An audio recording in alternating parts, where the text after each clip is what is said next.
le voy a hacer así como los managers de béisbol a Jaime. Él sabe lo que le quise decir. El maestro Jaime Hernández, ese sí es corresponsal de guerra, no mamadas como López Dóriga. O Carlos Loret de Mola, por muchos años, décadas, siendo corresponsal mexicano en el extranjero. Seguramente se acordará de aquellas movilizaciones pidiendo la reforma migratoria y un alto a las deportaciones.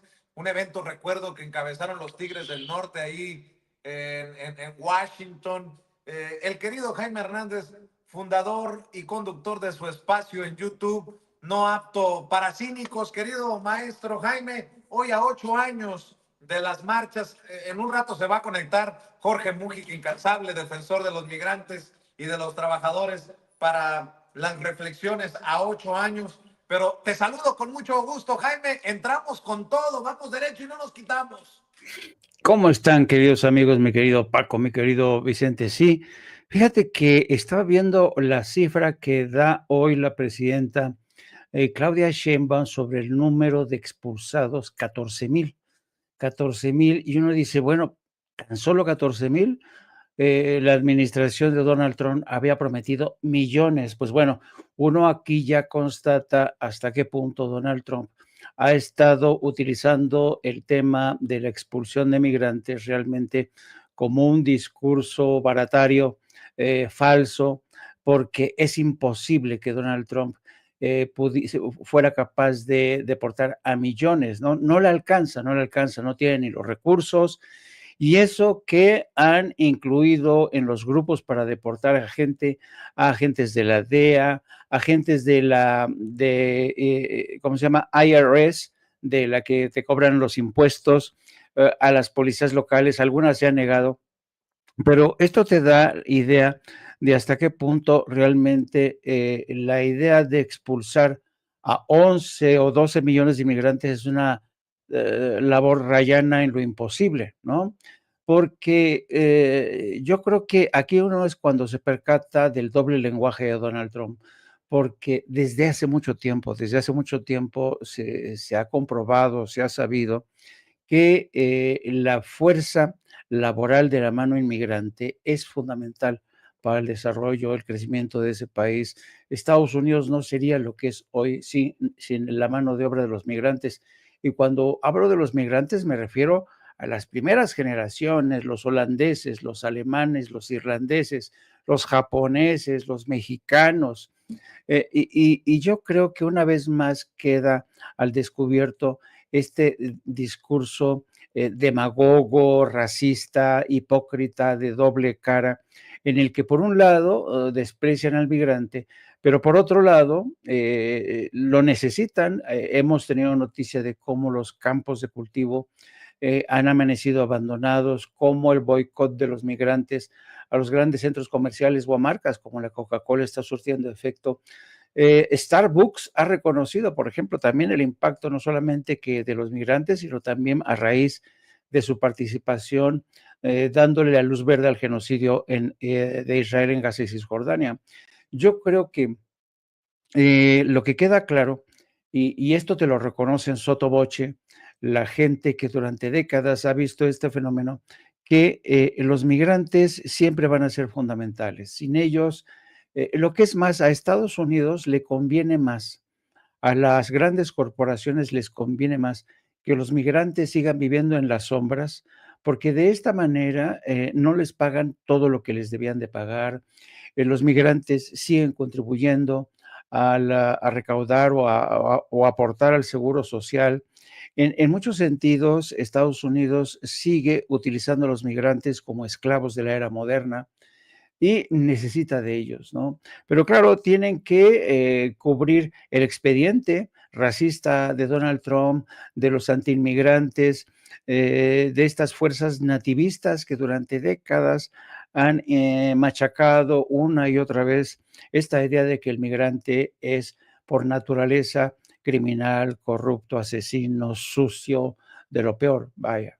Yo recordaba el otro día un libro fabuloso que se llama The Forgotten Dead, Los Muertos Olvidados. Es un libro que se conoce poco, pero es un libro, Los Muertos Olvidados, que te habla de la brutalidad,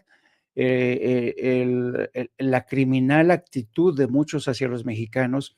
En Forgotten Dead te da un inventario de los muchos linchamientos que sufrieron los mexicanos a partir de 1847-48, cuando estalla la guerra contra México.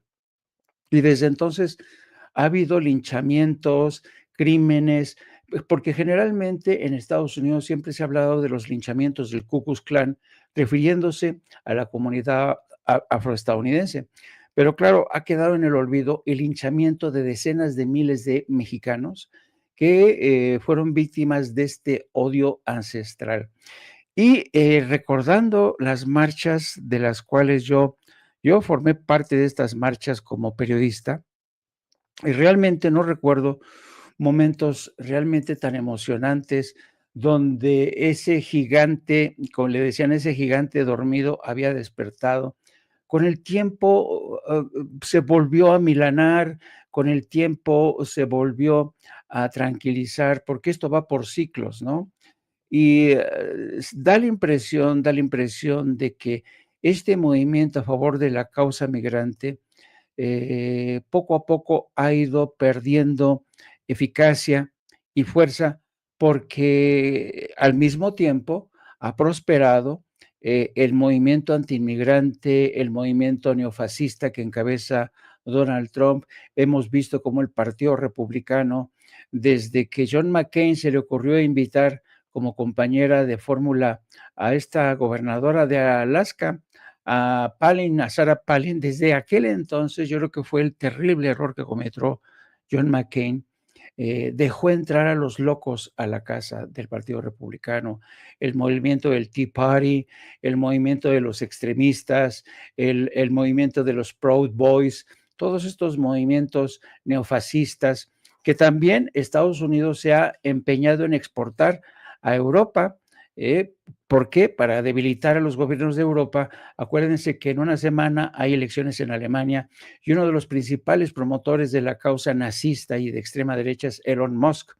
Así es que estamos viviendo una época en la que la extrema derecha se está enseñoreando, está actuando de una manera realmente más allá, está violando la Constitución de Estados Unidos, está lanzándose contra todo el Departamento de Educación, el Departamento de Salud, se van a lanzar contra Medicaid, quieren arrebatarle 2,000 millones de dólares y todo esto para pagar la exención fiscal a los más ricos en este 2025. Estamos viviendo un momento muy difícil para la comunidad migrante y son el anverso y el dorso de la moneda.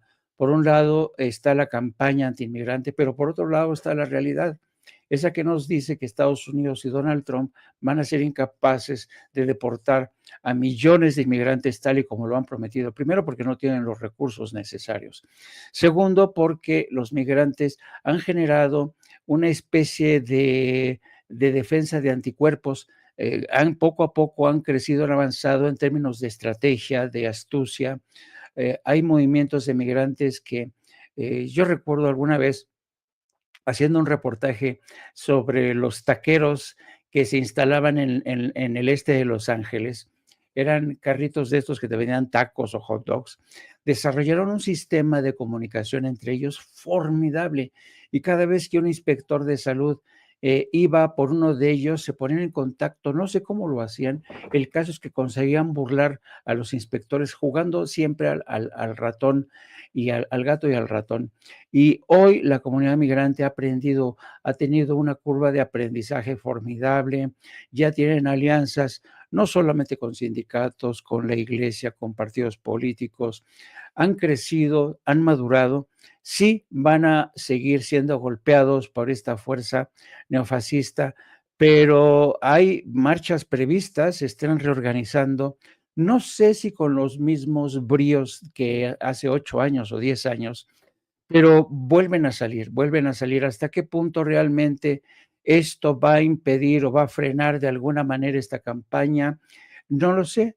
Lo que sí es un hecho es que la realidad, como siempre suele ocurrir, da un paso al frente y ha demostrado que la capacidad de Trump para deportar a millones, pues no tiene ni los instrumentos ni los recursos.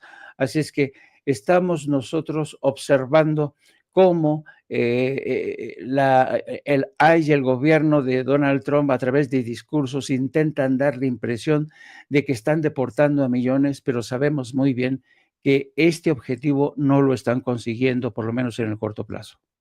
Pues vamos a preguntar.